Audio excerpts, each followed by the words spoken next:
Hola, bienvenidos a la clase de hoy, a la clase de fundamentos. Hoy estaremos hablando sobre la autoridad de las escrituras. La clase pasada estuvimos viendo lo que eran las revelaciones de Dios, la revelación general o natural y la revelación especial.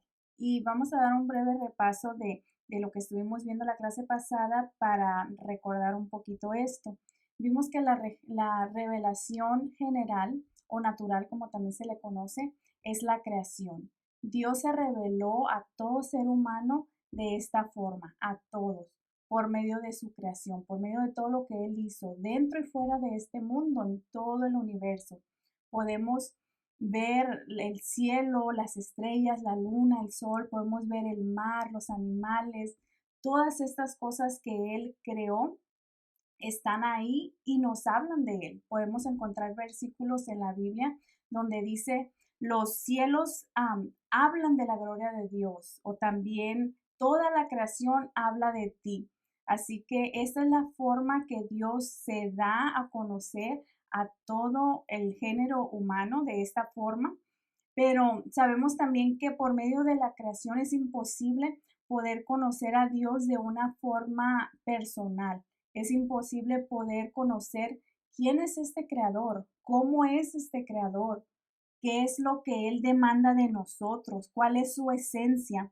Entonces, podemos llegar a pensar que hubieron civilizaciones antiguas, tribus, personas que quizás nunca les llegó la otra revelación que es la revelación especial, pero tuvieron esa revelación de parte de Dios. Además, Dios, la otra cosa que Él hizo fue que a todo ser humano le escribió su ley en sus corazones. Y cuando la Biblia habla de corazón, habla del hombre interior, del ser interior, de tu conciencia, de tu mente. Así que todos tenemos una conciencia y todos sabemos desde muy pequeños lo que es correcto y lo que no. Me podrán entender las mamás, los papás, los que tienen hijos pequeñitos, que los niños desde chiquito, cualquier travesura que hacen, corren y se esconden. ¿Por qué? Porque su conciencia los está acusando y es lo que nos dice el libro de Romanos, que la conciencia te acusa cuando haces algo malo, cuando haces algo indebido, pero también a veces te excusa. Así que Dios se aseguró de que todas las personas supieran cuando están haciendo lo incorrecto y cuando no, por medio de esta conciencia que escribió Él en sus corazones.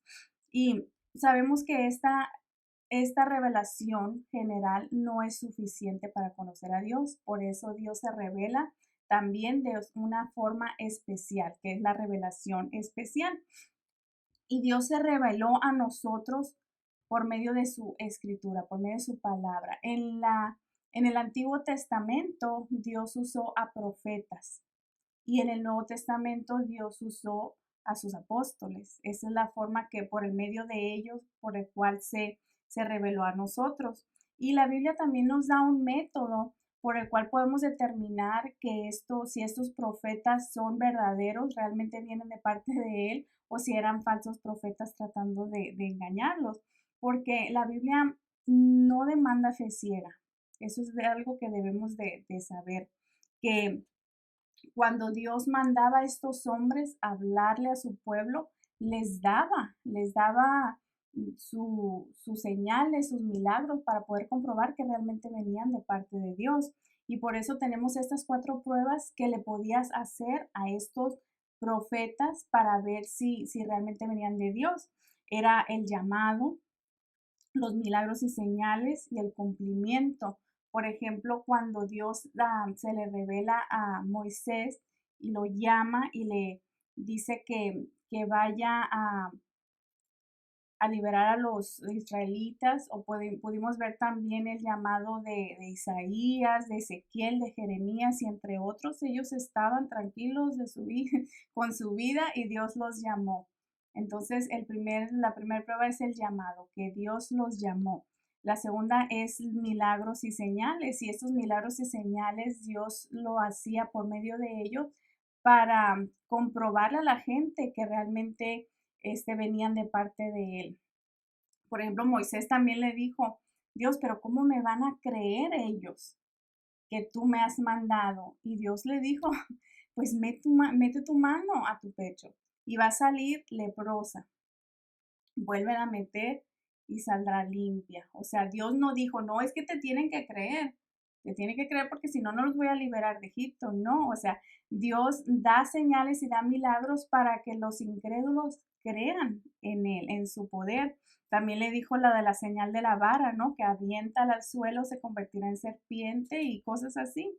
Bueno, la tercera prueba para estos profetas era el cumplimiento. Si ellos venían realmente de parte de Dios, lo que ellos decían que sucedería, esa cosa que ellos profetizaban de parte de Dios, debía cumplirse.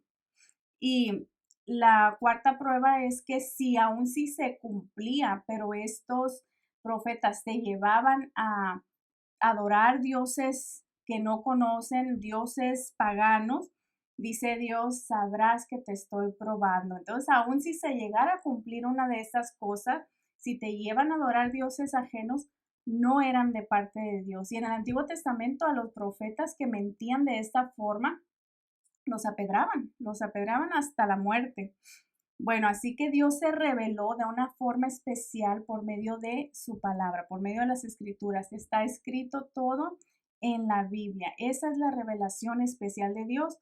Y la diferencia entre estas dos revelaciones es que la especial contiene información que te puede llevar a la salvación. Y la general no, la general hasta es imposible conocer de una manera personal a Dios. Así que siendo la revelación, la revelación especial de Dios, su palabra, la Biblia, es de suma importancia conocerla y estudiarla. De hecho, todos los problemas que hay en la sociedad, en la iglesia y en el mundo entero se debe a una desviación de la autoridad de las escrituras. Y de eso vamos a hablar hoy, de la autoridad de las escrituras. Y cuando ya decimos esta palabra autoridad, lo que quiere decir la palabra autoridad es facultad o derecho de mandar a gobernar a subordinado. Entonces debemos de entender que nosotros somos esos subordinados, somos los que estamos abajo y nuestra autoridad está acá sobre nosotros. Así que la autoridad, la palabra de Dios, la revelación especial de Dios tiene el poder para mandarnos, tiene la potestad, debe de tener la influencia en nosotros para regirnos por medio de esa autoridad moral por la cual nosotros debemos de ser gobernados y guiados si realmente somos hijos de Dios, como decimos serlo, ¿no? Así que para hablar de esta autoridad es necesario que hablemos de la reforma. La reforma significa, esa palabra significa volver al estado original, o en este caso, volver a las escrituras, porque debemos de saber de que antes de que se llevara a cabo la reforma protestante, había una crisis en la autoridad de las escrituras. Y es un tema muy delicado que trataré de tratarlo de una forma lo más respetuosamente posible, sin tratar de difamar a nadie ni de hacer ver mal a nadie. Estas cosas que yo les voy a platicar sobre la reforma protestante son cosas verídicas, cosas que ustedes pueden ir a investigar por ustedes mismos. Hay mucha información importante, documentos, libros históricos, inclusive podemos ver buscar en la historia, porque esto está en la historia. Hay muchos documentales también muy bien hechos, verídicos, que pueden ir a buscar toda esta información. Y la reforma protestante es muy importante, este tema, porque antes de la reforma protestante, la autoridad de las escrituras había estado oculta por muchos siglos. La iglesia en ese tiempo no la enseñaba a las personas. Además, la autoridad de la escritura se estaba compartida entre hombres y entre la tradición de la iglesia. Así que esto sucedió también en el tiempo de Jesús, cuando los fariseos, estos hombres que se creían perfectos, pero por dentro eran sepulcros blanqueados, era lo que les decía Jesús, que por dentro era hueso y era podredumbre. y por fuera aparentaban ser rectos. Y Jesús le decía que ustedes por la tradición que se transmiten desautorizan la palabra de Dios, y era lo que estaba sucediendo aquí en este tiempo antes de que se llevara a cabo la reforma protestante.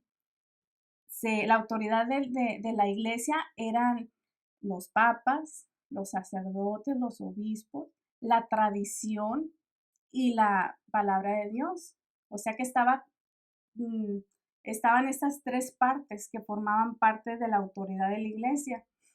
Y por causa de esta desviación de la autoridad de las escrituras, se habían cometido muchísimas injusticias, muchas cosas que se habían filtrado en la iglesia que no eran correctas. Habían muchos engaños, muchas inconformidades. Y esto nos lleva a hablar sobre el líder o el hombre que lideró la reforma protestante, Martín Lutero.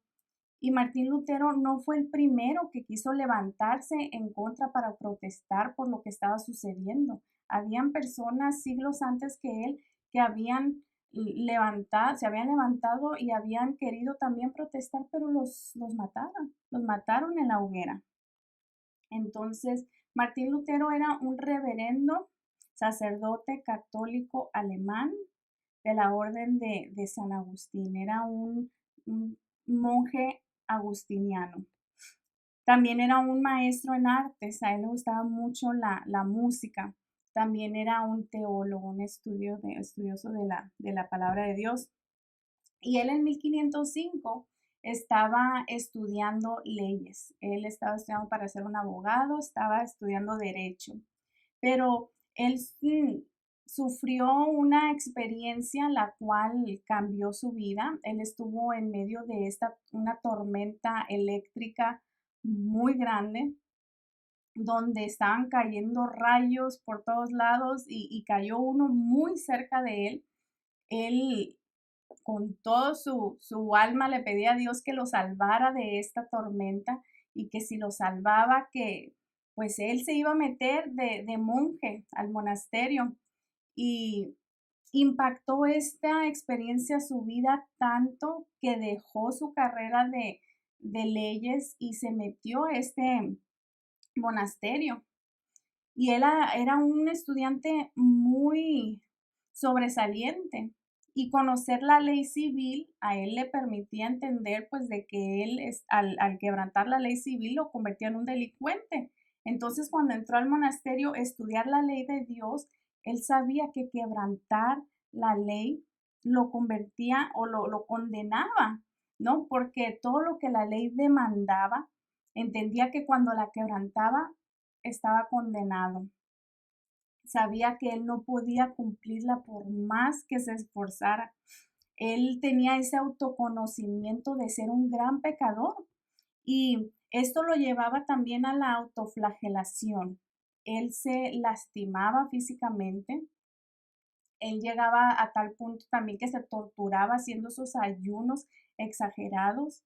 Inclusive se dice que él dormía al aire libre, a la intemperie, en tiempos de invierno con temperaturas por debajo de cero, de muy fríos, pero era una manera de él castigar su carne, castigarse a sí mismo para querer someterse a la ley de Dios. Y él cargaba siempre con esta culpa, este sentimiento de culpa tan pesado. Y como la iglesia en ese tiempo, lo que él entendía era de que si él confesaba sus pecados a los sacerdotes y cumplía con todas las penitencias que se le daba, que él podría ser perdonado. Así que él entendía esto y decía, bueno, si esto es lo correcto de hacer, aunque nosotros sabemos que eso contradice la Biblia y más adelante lo vamos a ver, pero él pasaba horas en el confesionario, se dice que hasta de 4 a 6 horas, ¿no? Iba y confesaba todo, y él quería asegurarse que no se le olvidara ni el más mínimo pecado, porque si no, no sería perdonado. Entonces, los sacerdotes hasta le decían, ¿sabes qué, Martín? Si no vas a venir a confesar que mataste a alguien o que hiciste algo grande, no nos estés quitando nuestro tiempo con esos pecadillos, porque eran cosas para ellos insignificantes. Sin embargo, para Martín Lutero era una gran carga de saberse pecador y saberse indigno y saberse no salvo. Era tal este autoconocimiento de sí mismo como pecador que el día que ofició su primer misa, pues empezó todo muy bien, pues él era muy elocuente para hablar en público, pero cuando llegó ese tiempo de la misa, la cual tenía que hacer el sacramento de la transubstanciación, la Iglesia Católica piensa que cuando haces este rito del sacramento de la transubstanciación, se hace una conversión de sustancia. Ellos enseñan que el pan y el vino se convierte literalmente en el cuerpo y la sangre de Cristo. Y cada vez que se lleva a cabo las misas, sacrifican una y otra vez el cuerpo de Cristo. Pero otra vez la Biblia nos enseña que esto solamente es un simbolismo. La sangre, el pan y el vino simbolizan el cuerpo y la sangre de Cristo. Y también la Biblia nos enseña que Cristo murió una vez y para siempre. Así que no se puede estar a cada misa, estarlo sacrificando, porque Él se sacrificó una vez y para siempre. Pero bueno, Martín Lutero, al entender esto que se le había enseñado, el saberse que él, un hombre mortal, un hombre pecador, sostener en sus manos lo que era el cuerpo del Hijo de Dios o el mismo Dios y su sangre, él no pudo con un sentimiento que se apoderó de él, un sentimiento pesado, gravoso, de indignidad, de que no soy digno de sostener esto. Él abría la boca y no podía hablar, le temblaban las manos, les temblaban las piernas, o sea, él sabía que él era un hombre común y corriente, un hombre pecador que era indigno de sostener el cuerpo y la sangre de Dios. Así que él no podía encontrar paz, no podía encontrar paz por más que buscara y por más que hiciera lo que le decían que tenían que hacer. Él pensó, bueno, pues a lo mejor si voy a la ciudad de Roma, en la ciudad de Roma donde tenían tantas reliquias sagradas, autenticadas, posiblemente eso le traería paz. Y vaya sorpresa que se llevó que en 1510 fue seleccionado él junto con otros compañeros monjes de su monasterio para ir a Roma. Y él estaba muy contento de ir a estar en estos lugares sagrados de que era Roma, pero la verdad se llevó una gran desilusión. Cuando llegó a Roma, él descubrió que los sacerdotes tenían prostíbulos sagrados. O sea, era algo, una perversidad total lo que se estaba viviendo en Roma. Aparte de eso, él se dio cuenta cómo se estaba haciendo un negocio con todo lo sagrado. Eso lo llevó a él a una crisis, el ver la perversidad, el ver el gran desapego bíblico que estaba teniendo la iglesia, la corrupción que estaba sucediendo, pero esto creó que él lo llevó a que escudriñara más la palabra de Dios, quería aprender más, saber más. Entonces en 1515 leyendo precisamente el libro de Romanos, Dios le concedió comprender que la salvación era por fe, que somos justificados solamente por Dios, por gracia, por medio de la fe, no por obras y por fe como la iglesia estaba enseñando. Así que en ese momento Dios lo regeneró su mente, lo hizo nacer de nuevo. Y Martín Lutero de este momento en adelante empezó a enseñar eso, lo que él había aprendido en las escrituras, lo que Dios le había revelado por medio de sus escrituras, que la salvación es por gracia y solo por fe. Entonces, al darse cuenta que la iglesia estaba quebrantando las escrituras, que se habían desviado de la verdad de las escrituras totalmente. Y dado que la revelación especial de Dios son las escrituras, no hay ninguna razón para ignorarlas, ni para pasar por alto. No podemos pensar o decir también que hay algo o alguien que puede estar en el mismo nivel de autoridad. Solo las escrituras. Entonces, Martín Lutero en 1517, el 31 de octubre, clavó sus 95 tesis en la iglesia de Wittenberg, Alemania. Martín Lutero quería discutir sobre estas cosas que él estaba enseñando que provenía de la palabra de Dios y lo que la iglesia estaba enseñando. Todos esos problemas que se habían dado. Esa protesta era más que nada para discutir con los teólogos de la iglesia y sobre esta falsa venta de salvación, esas cartas de perdón que la iglesia estaba vendiendo. En ese tiempo, primero empezó a hacerse que podías comprar tu propia salvación por medio de estas indulgencias y después se hizo no solamente para las personas vivas, sino para los difuntos. Si tenías un familiar que había fallecido, un pariente, tú podías ir y pagar para que tu pariente saliera del purgatorio. Ellos literalmente enseñaban que el momento en que las monedas con las que tú estabas pagando esas indulgencias tocaran el fondo de la caja, tu familiar salía, el alma de él salía del purgatorio y sería salvo. Pero Martín Lutero sabía que esto era incorrecto. Las 95 tesis estaban más enfocado en cuanto a eso, porque Martín Lutero decía que pensar que por las indulgencias del Papa las personas podrían ser liberados del purgatorio. Y ellos estaban haciendo esta venta de indulgencias porque estaban edificando la iglesia de San Pedro en Roma. La iglesia en ese tiempo y hoy en día enseña que la salvación es por obras y es por fe. Pero eso contradice las escrituras y yo les puedo dar algunos versículos para que ustedes vayan y los busquen y los lean. Por ejemplo, Tito 3, 4 al 5 nos dice que Dios nos salvó no por nuestras propias obras de justicia, sino por su misericordia.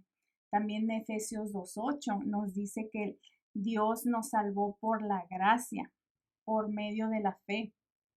También Gálatas 2:16 nos dice que quien quiera ser justificado por las obras será condenado, porque solamente es salvo por la fe en Jesucristo. Así que Martín Lutero sabía que lo que la iglesia estaba enseñando, contradecía totalmente las escrituras de Dios. Y la iglesia obviamente estaba muy enojada porque este Martín Lutero, este monje alemán, estaba levantándose y protestando en contra de todo lo que era la iglesia en ese tiempo. Y decían, ¿cómo? ¿Cómo es que él se atreve a cuestionarnos, a decirnos estas cosas?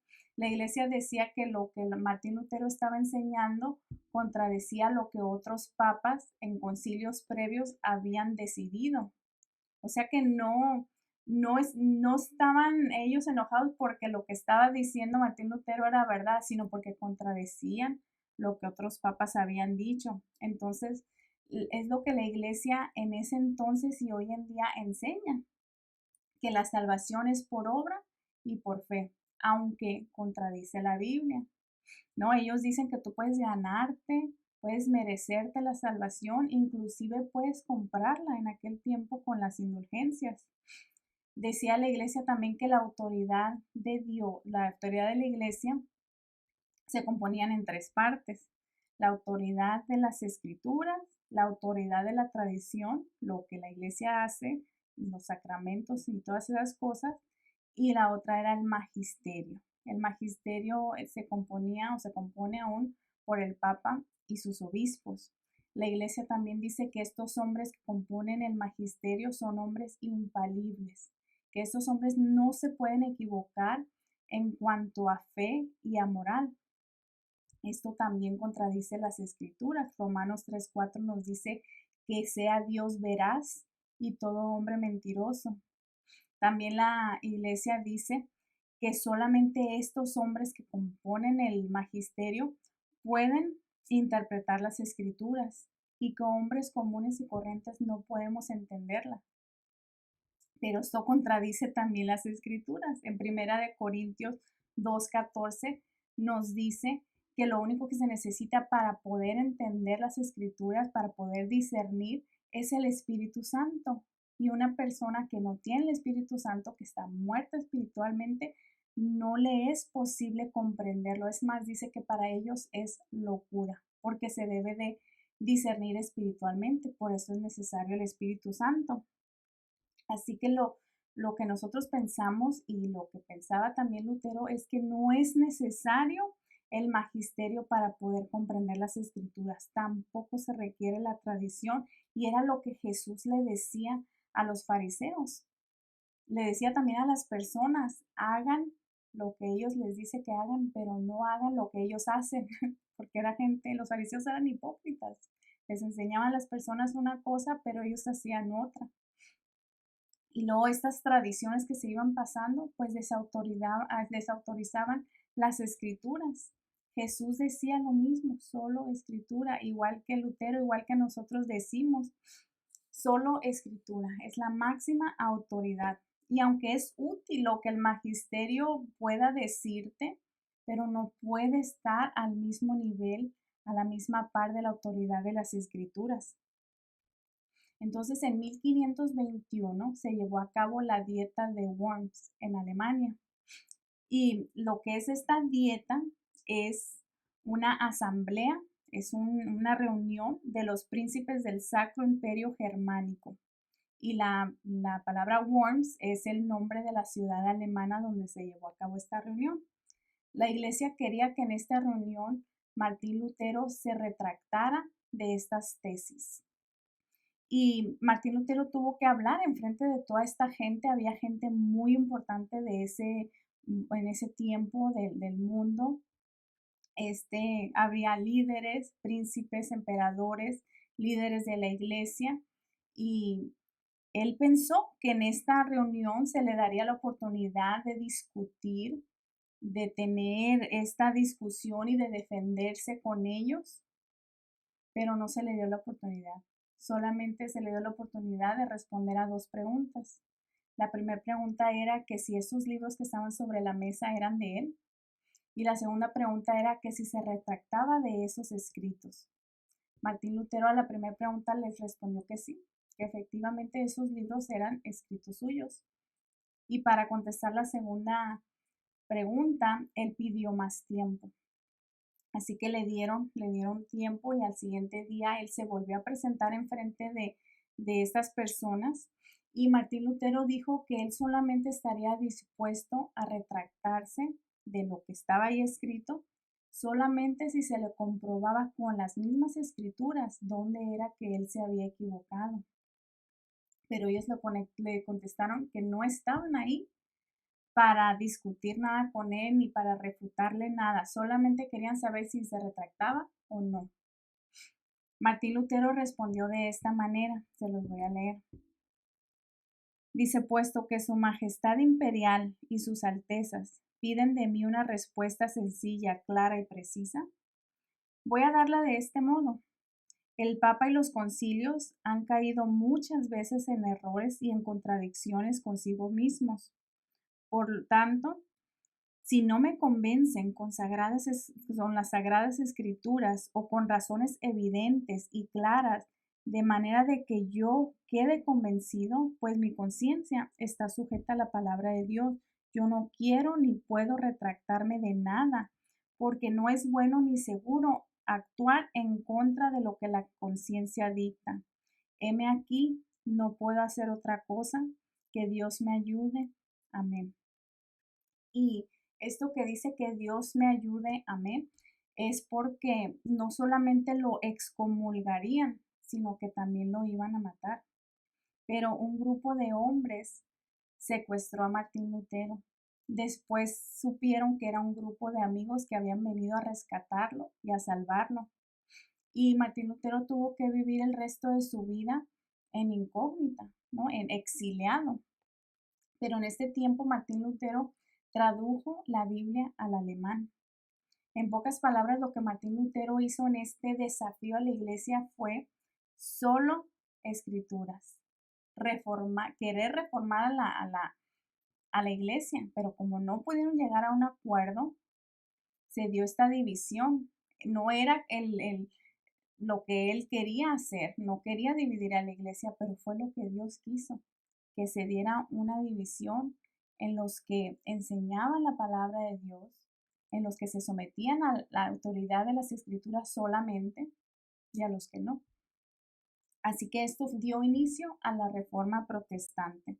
Así que cuando nosotros decimos solo escritura, decimos sola escritura, no el magisterio, no la tradición, porque nada está al mismo nivel de las escrituras.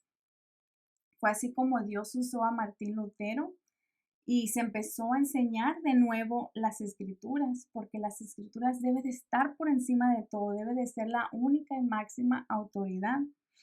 Así que estamos de acuerdo con Lutero en cuanto a esto. No con toda la vida de Lutero, no con todas las enseñanzas de Lutero, pero sí en cuanto a lo que motivó a él y lo llevó a llevar a cabo esta reforma protestante. También estamos de acuerdo con las 5 solas de la reforma, que se le llama, que es la sola escritura, sola gracia, sola fe, solo Cristo y solo a Dios la gloria.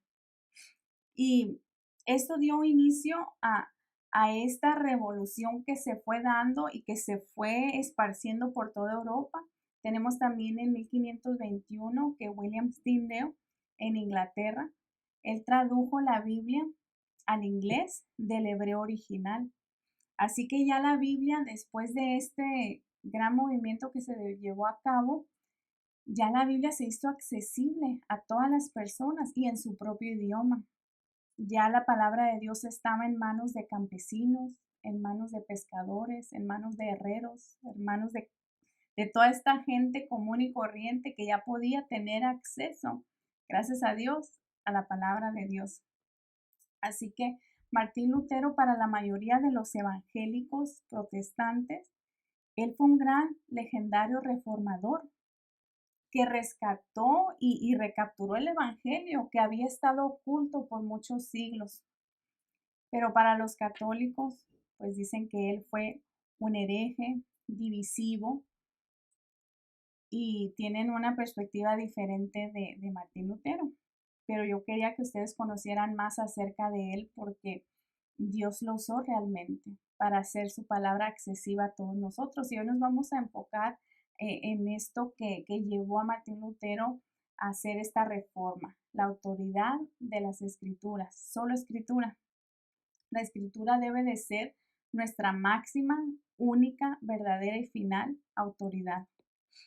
Y como les platicaba al principio sobre la revelación especial de Dios son las escrituras, vamos a ver qué es lo que nos dice Dios en su palabra, en su revelación especial.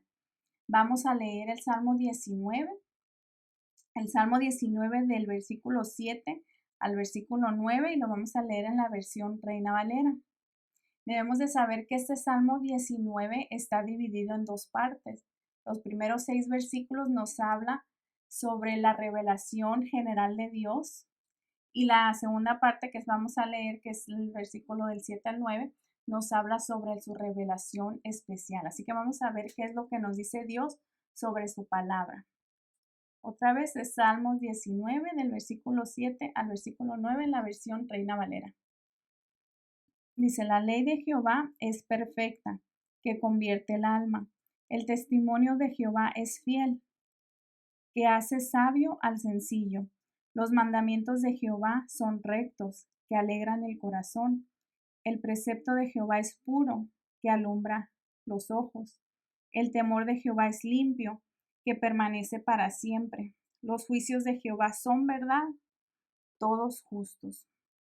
Así que vemos aquí que Dios dice que su palabra es perfecta, es fiel, es pura, limpia, es verdadera y que permanece para siempre. Y esto es muy importante saberlo, que permanece para siempre, porque hay personas hoy en día que dicen debemos de de volver a reescribir las escrituras, debemos de actualizarlas porque estamos en pleno siglo XXI y ya la cultura ha cambiado, la gente y la sociedad ha cambiado, pero aquí es claro que la palabra de Dios perdura para siempre, no puedes cambiarla, es la palabra de Dios, no podemos actualizarla ni cambiarla a como está cambiando la sociedad.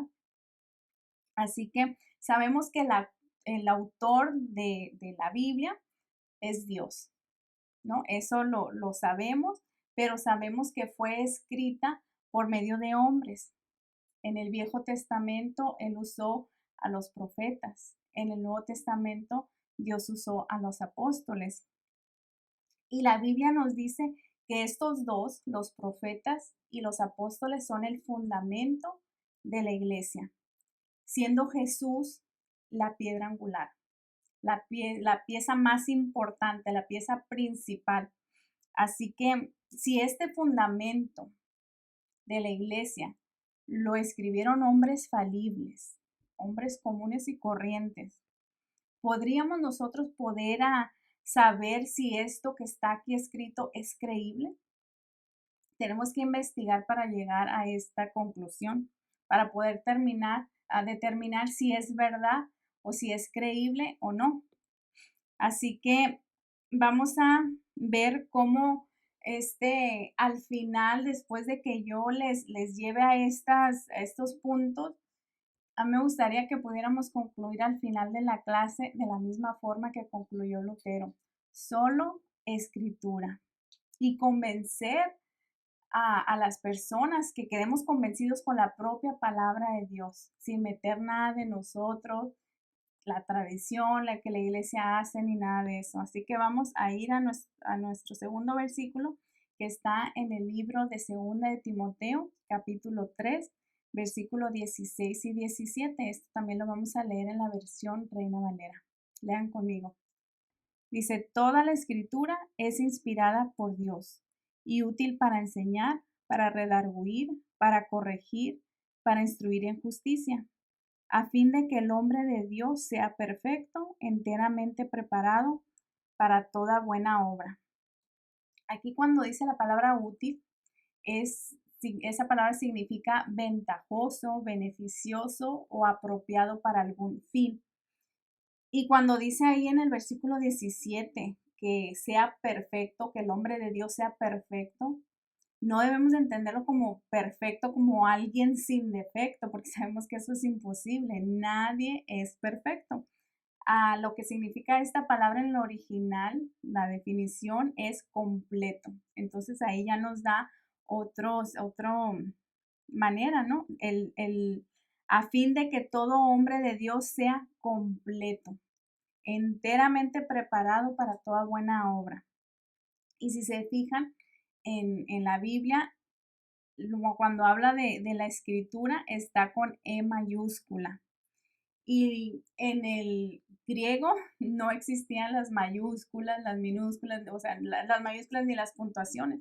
Pero esto lo hizo el equipo de traducción y el equipo que lo escribió para determinar, para poder saber la diferencia, que son las escrituras sagradas y no cualquier otra escritura, ¿no? Porque cuando dice toda la escritura es inspirada por Dios, debemos saber que no toda la escritura, todas las cosas que están escritas, todos los libros que se han escrito, sino que la escritura se refiere a la escritura sagrada en este versículo, en este contexto, a la escritura del Viejo Testamento, porque hay que entender que Pablo le está escribiendo esta carta a Timoteo, y Timoteo era hijo y nieto de dos judías y era hijo de padre gentil, pero a él lo instruyeron su mamá y su abuela en las escrituras, que era el Viejo Testamento. A los niños judíos desde muy pequeños, desde niños se les instruía en la palabra de Dios, que era el Antiguo Testamento que tenían. Aquí todavía no se escribía el Nuevo Testamento, Apocalipsis tampoco. Así que cuando se refiere aquí en este versículo a las escrituras con E mayúscula, se refiere al Viejo Testamento. Pero ¿qué podemos decir del Nuevo Testamento? O sea, también es revelación especial de Dios, pero ¿cómo podemos saber que también están incluidas en estas escrituras inspiradas. Pues bueno, vamos ahora al libro de 1 Timoteo, capítulo 5, versículo 18. De aquí en adelante voy a leerles todos los versículos en la versión nueva, versión internacional. Bueno, vamos a 1 Timoteo 5, 18. Dice, pues la escritura, otra vez con E mayúscula, dice, no le pongas bozal al buey mientras éste esté trillando, y el trabajador merece que se le pague su salario. Aquí Pablo, en este versículo, está citando dos pasajes. El primer pasaje es del Viejo Testamento, donde dice no le pongas bozal al buey mientras esté trillando. Este pasaje lo podemos encontrar en el Antiguo Testamento en Deuteronomio 25:4. Esto lo escribieron pues los profetas que escribieron el Viejo Testamento en Deuteronomio. Pero la segunda parte que dice ahí que el trabajador merece que se le pague su salario, esto no está en el Viejo Testamento. Esto lo podemos encontrar en el Nuevo Testamento. Esto lo escribió Lucas. Esta cita es de Lucas 17. Entonces, cuando dice que la escritura dice, la escritura con E mayúscula, él está hablando sobre escrituras inspiradas por Dios. Y él está hablando de dos diferentes escrituras, una del Viejo Testamento y otra de un escrito de Lucas. Así que está poniendo Pablo aquí estas dos escrituras con el mismo nivel de autoridad, tanto el Viejo Testamento como el Nuevo Testamento. Ambas son revelación especial de Dios. Vamos a ver ahora qué nos dice Pedro. En el libro de Segunda de Pedro, capítulo 3, versículo 15 y 16. Dice, tengan presente que la paciencia de nuestro Señor significa salvación, tal como les escribió también nuestro querido hermano Pablo, con la sabiduría que Dios le dio. En todas sus cartas se refiere a estos mismos temas. Hay en ella algunos puntos difíciles de entender que los ignorantes e inconstantes tergiversan, como lo hacen también con las demás escrituras con E mayúscula, para su propia perdición. Entonces, si se dan cuenta, otra vez, escrituras con E mayúscula son las escrituras inspiradas por Dios. Y cuando Pedro está aquí diciendo que Dios le dio sabiduría a Pablo y que los escritos del Pablo también son inspirados, quiere decir que de los 27 libros del Nuevo Testamento, 13 de ellos escribió Pablo, o sea, casi la mitad del Nuevo Testamento fue escrito por Pablo. Y dice Pedro que es inspiración, que es escritura inspirada por Dios. Entonces, como Pedro nos dice que Pablo es sabio porque Dios le dio esa sabiduría, vamos a ver qué más nos dice. ¿Qué más nos dice Pablo en Primera de Tesalonicenses, capítulo 4, versículo 15? Dice, conforme a lo dicho por el Señor, afirmamos que nosotros, los que estemos vivos y hayamos quedado hasta la venida del Señor, de ninguna manera nos adelantaremos a los que hayan muerto. Aquí lo que quiero que veamos es cómo Pablo habla de tal manera que está dando una revelación especial, porque esto que acaba de decir aquí Pablo no lo podemos encontrar en el Viejo Testamento, eso es revelación que Dios le dio y la manera que él lo está dando lo hace de una forma profética, así como hablaban los profetas en el Antiguo Testamento. Él empieza diciendo conforme a lo que dice, lo dicho por el Señor. Así que cuando dice él esto, es algo de revelación de Dios, es algo inspirado por Dios, información que Dios le dio a él. Pero ¿qué es esto de inspiración? ¿Qué quiere decir esto de inspiración de Dios? Porque vimos en el Salmo 19 que Dios dice que la autoridad de su palabra la pone Dios mismo como perfecta, como verdadera, como fiel. Y después en 2 de Timoteo vimos que dice que la autoridad del Viejo Testamento es inspirada por Dios. Y luego ya después vemos cómo Pablo pone las dos al mismo nivel, tanto el Nuevo Testamento y Viejo Testamento, como ambas siendo autoridad y inspirada de Dios. Entonces lo que quiere decir es que aquí que toda la Biblia, los 39 libros que componen el Viejo Testamento y los 27 libros que conforman el Nuevo Testamento, todo, todas las escrituras son inspiradas por Dios. Y vamos a regresar otra vez a ese versículo de segunda de Timoteo 3, 16 y 17 para analizar aquí más detalles de lo que nos habla Pablo. Cuando dice, bueno, se los voy a volver a leer, dice, toda la escritura es inspirada por Dios y útil para enseñar, para reprender, para corregir y para instruir en justicia, a fin de que el siervo de Dios esté enteramente capacitado para toda buena obra. Esta palabra, bueno, estas palabras, porque son tres, inspirada por Dios, se nos traduce a nosotros en tres diferentes palabras. Bueno, esta palabra en el griego original es solamente una palabra y es theos neustos. Pero esta palabra theos neustos, aunque es una sola palabra, proviene de dos palabras. Es como la unión de dos palabras. La primera parte, theo, es Dios y neustos es exhalada. Así que el original no dice inspirada por Dios, sino exhalada por Dios, es exhalación de Dios. Y eso es muy importante porque cuando nosotros vamos a hablar, primero inhalamos, ¿no? Tomamos aire y hacemos esto. Y después al hablar exhalamos. Entonces del aliento, de la exhalación de nuestra boca podemos hablar y podemos decir todo. Entonces, cuando nosotros decimos la Biblia es la palabra de Dios, esto es lo que estamos diciendo, que es literalmente la palabra de Dios. Y todo el mundo lo dice, sí, la Biblia es la palabra de Dios, pero no muchos sabemos por qué es que lo decimos. Y aquí podemos ver que sale de la boca de Dios, es de su aliento, es de su autoría. Por eso es que decimos que el autor de la Biblia es Dios. Fue él quien la respiró, la salió de su ser. Toda la palabra, toda la Biblia es palabra de Dios.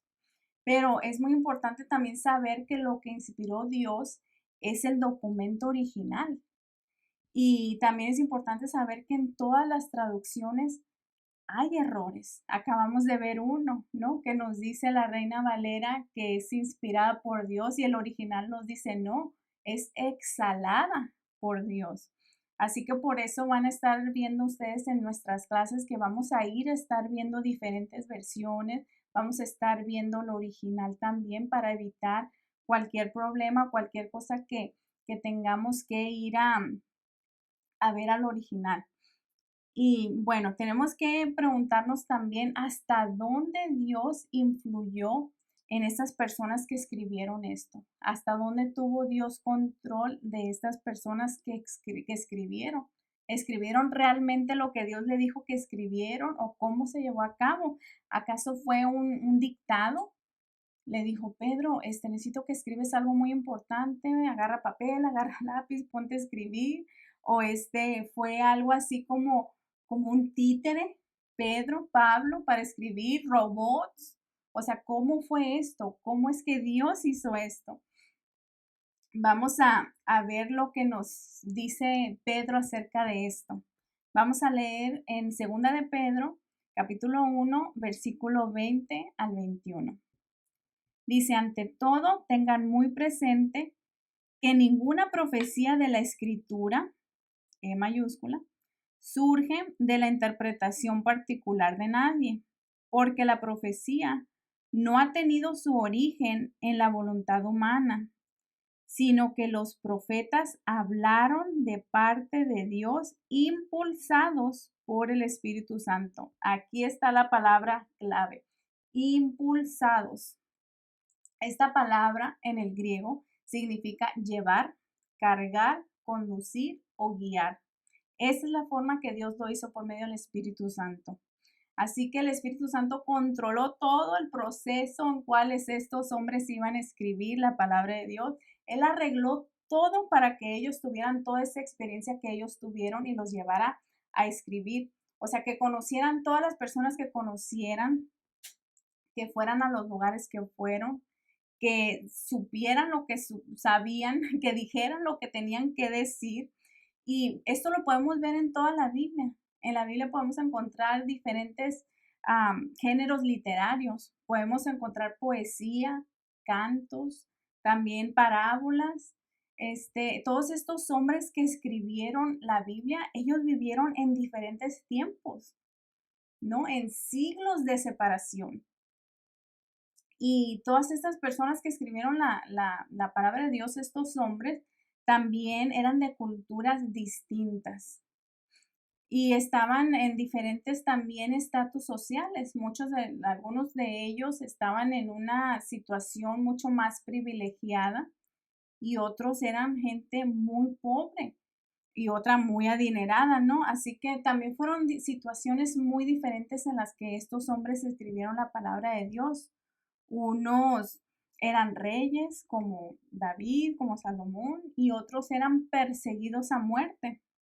También podemos ver nosotros la personalidad de estos hombres por medio de sus escritos. Por ejemplo, el Evangelio nos describe a un Pedro muy impulsivo, a un Pedro muy de armas tomar, ¿no? Lo vimos cuando venían a arrestar a Jesús y él saca su espada, le arranca la oreja a uno de estos hombres que venían a arrestar a Jesús, pero en cambio vemos sus cartas y vemos a un Pedro totalmente transformado, totalmente humilde. Podemos ver por medio de sus escritos cómo eran ellos. Así que no pudo el Espíritu Santo como sacarlos o escribir ellos sin control. O sea, eran ellos mismos naturalmente. Podemos ver también a Lucas. El Evangelio de Lucas lo escribió alguien muy preparado. Lucas estaba preparado, él era doctor. Así que sus vidas fueron acomodadas de tal manera que ellos fueron guiados, pero al mismo tiempo que Dios los guiaba, ellos también lo estaban haciendo al mismo tiempo. Es algo muy difícil de explicar, pero lo podemos ver en la naturaleza de sus saludos. Vamos a ver un ejemplo de uno de los saludos, porque estas eran cartas que Pablo le escribía a iglesias, a congregaciones. Y vamos a leer en Primera de Corintios, capítulo 16, versículos 19 y 20 y 21, para ver estos saludos con tan naturaleza que lo hacía.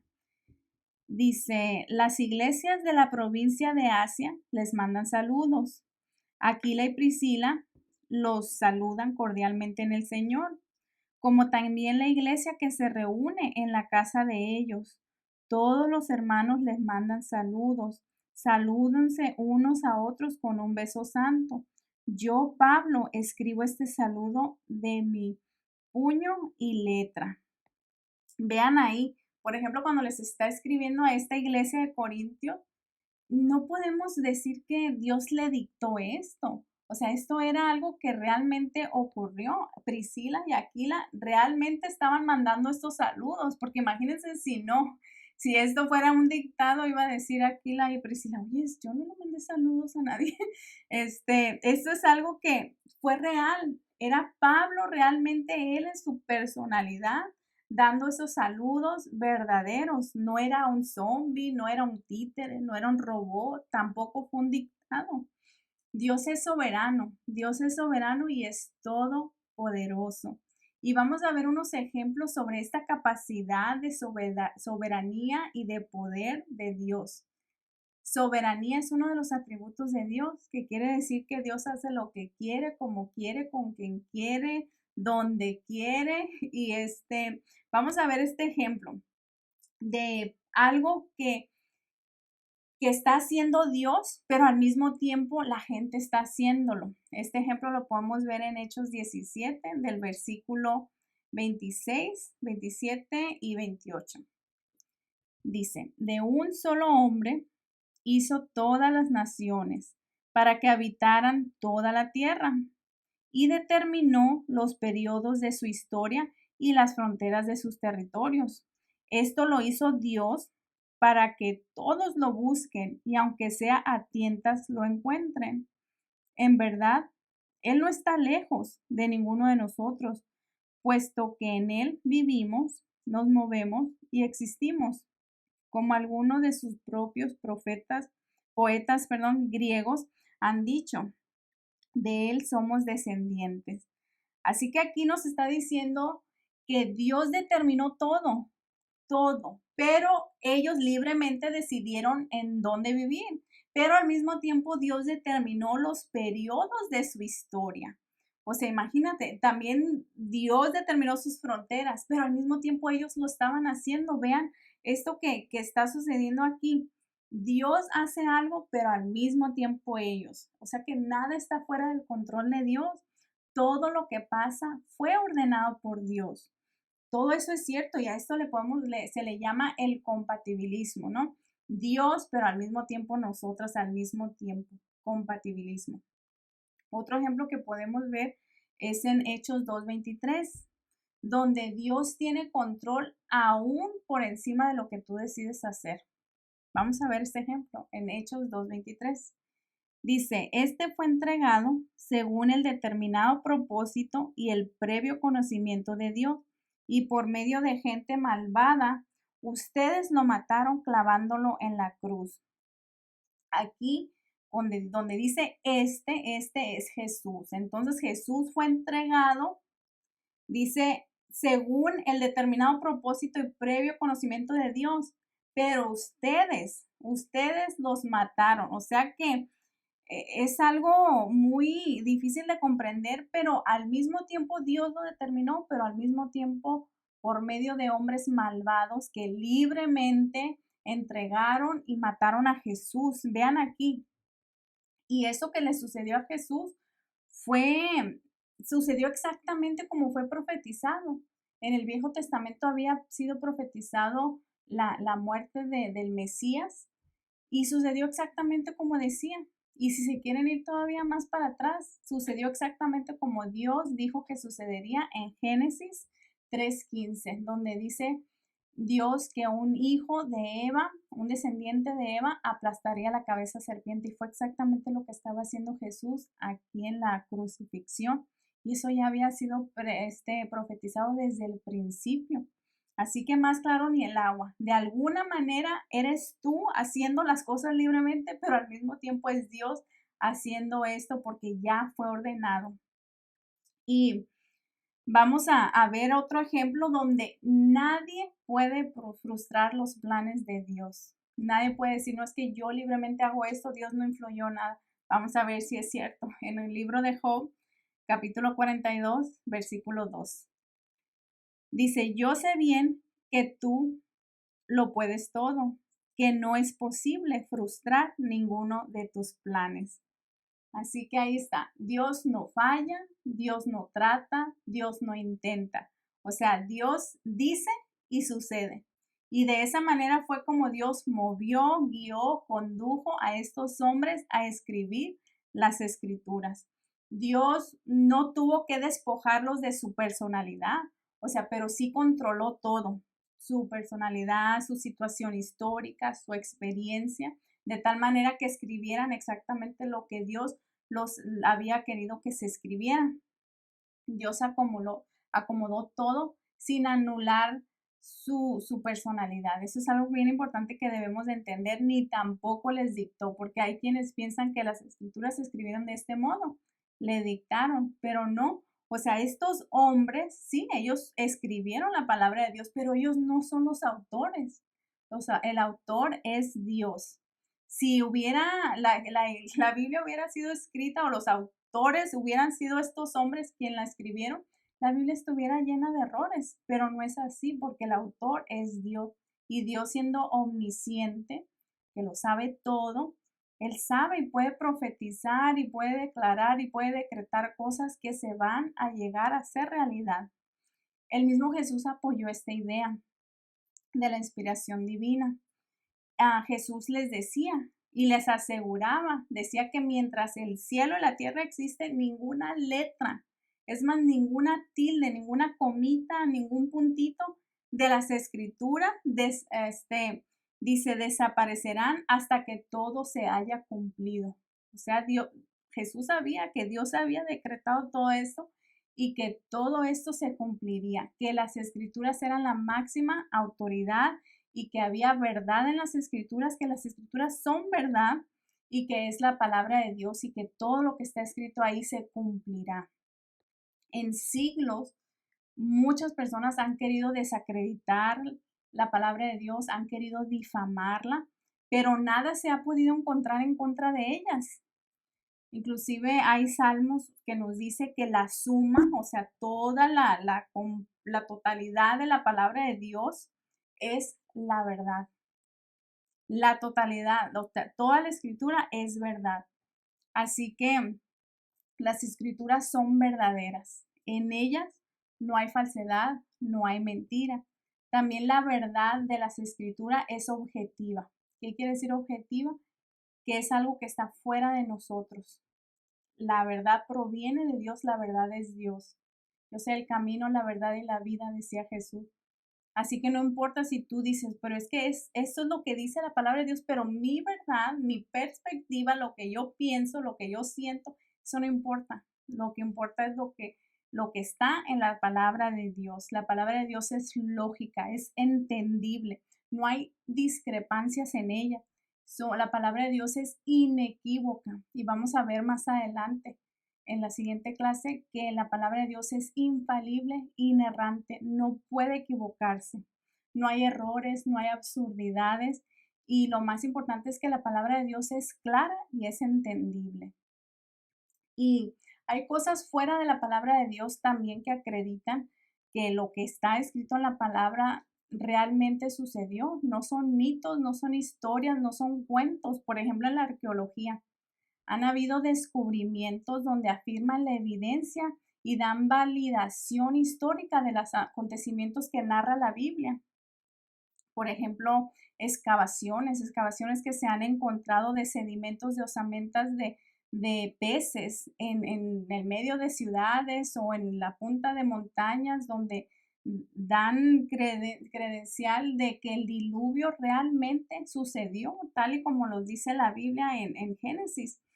También podemos ver todas estas pirámides que hay en todas partes del mundo. Tenemos en México, tenemos en Guatemala, tenemos en Perú, en Egipto, en China, todas esas pirámides de culturas antiguas, que vean cómo ellos tenían este conocimiento común. Es porque cuando sucedió lo de la Torre de Babel en Génesis, ahí fue donde se dio esa separación y se empezaron a hacer estas naciones y todos traían este mismo conocimiento porque sus antepasados habían estado en este lugar donde se había edificado, era como un prototipo de la Torre de Babel. Igual también cuando se estaba alargando la pista de aterrizaje en el aeropuerto de Siria, en Damasco, también ellos descubrieron en sus excavaciones un antiguo lugar de cultos paganos. Y en este lugar encontraron cadáveres, restos humanos, específicamente de niños menores de 2 años. Y lo que nos dice la Biblia también es que en este territorio era el territorio de los cananitas y los cananitas hacían sacrificios de niños a un dios pagano que se llamaba Moloch. Y, o sea, y encontraron en esa misma región todas estas cosas que dan credibilidad a que lo que la Biblia dice que hacían en ese periodo del tiempo, en ese territorio, en ese tiempo, realmente sucedió. Igualmente, la ciencia afirma lo mismo que la Biblia. La Biblia dice en el libro de Job que el mundo, que la tierra cuelga de la nada. Y eso es lo que dice la ciencia. También la ciencia dice que en la sangre está la vida y es lo mismo que nos dice las escrituras en Génesis en el pacto de Noé, que en la sangre está la vida. Igualmente, científicos han llegado a la conclusión que para que todo esto que tenemos en el universo exista, es necesario 5 elementos. Estos 5 elementos son la fuerza, el tiempo, la acción, el espacio y la materia. ¿Y saben dónde podemos encontrar estos 5 elementos? En Génesis 1:1. Génesis 1:1 dice, Dios en el principio creó los cielos y la tierra. Y aquí podemos encontrar estos 5 elementos. Dios es la fuerza, en el principio es el tiempo, creó es la acción, los cielos y la tierra es el espacio y la materia es la tierra. Aquí podemos verlo. Otras cosas que acreditan lo que la palabra de Dios dice fueron los milagros. Todos esos milagros de testimonios de personas que afirman haber sido sanados, sanados de todo tipo de enfermedades, tanto ciegos como sordos, como personas con lepra que fueron sanados, inclusive gente que fue resucitada, como es el caso de Lázaro, amigo de Jesús, que si ustedes van a la ciudad de Betania, pueden encontrar ahí la tumba de Lázaro. Y este Lázaro, después de que resucitó, él fue uno de los ancianos en una iglesia en Chipre. Chipre es una isla que está al este de Jerusalén, de Israel. Y en esta iglesia ahí están los restos de Lázaro, porque volvió a morir, obviamente.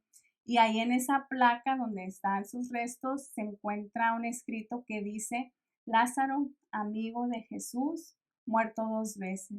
O sea que eso también da ahí, está todavía vigente. Esas son cosas que todavía están en el mundo actual y son cosas que la Biblia nos narra que sucedieron. Otras cosas que acreditan lo que la Biblia dice y le da autoridad a la palabra son las profecías.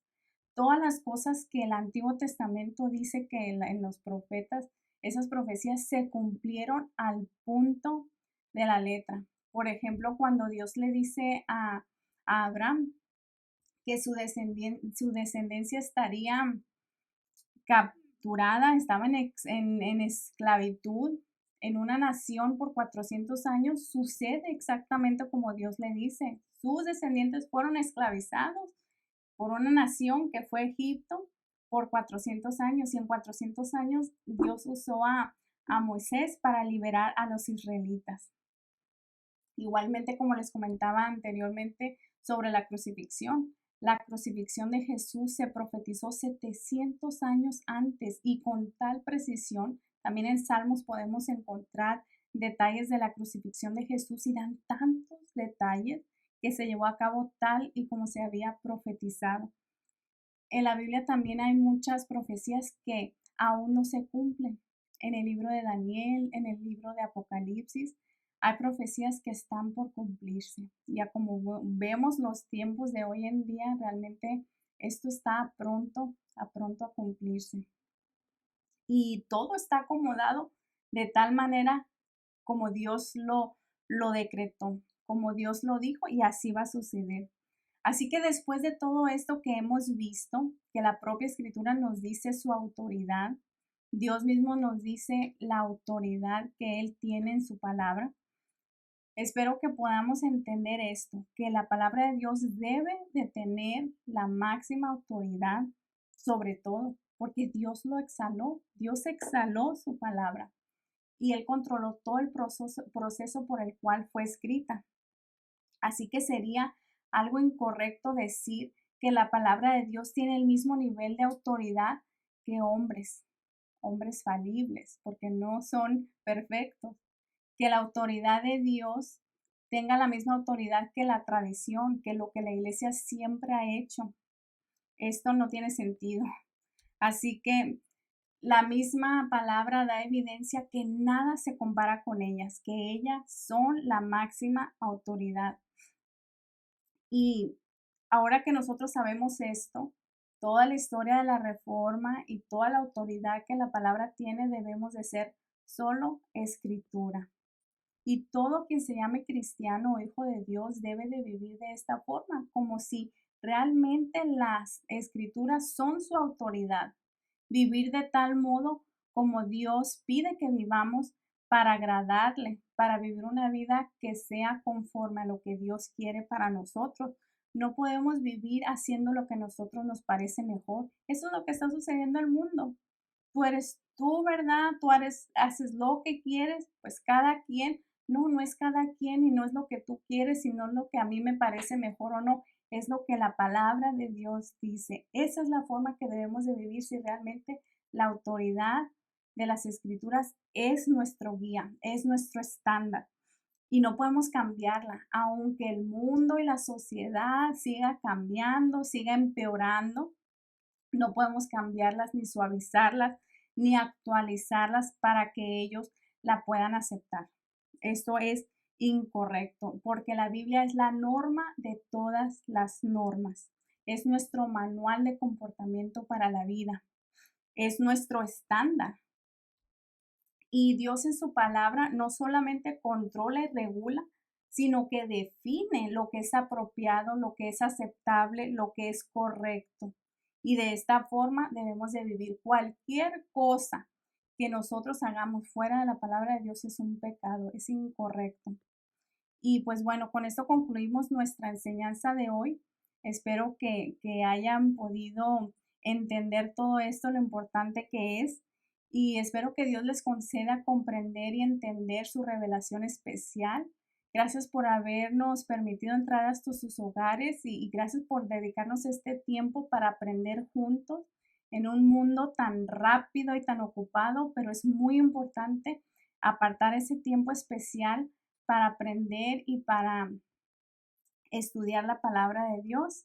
Los invito a que se suscriban al canal, que nos sigan, que nos compartan para que tanto ustedes, para su familia también sea de gran beneficio estas enseñanzas. Los esperamos para la próxima clase. Muchas gracias.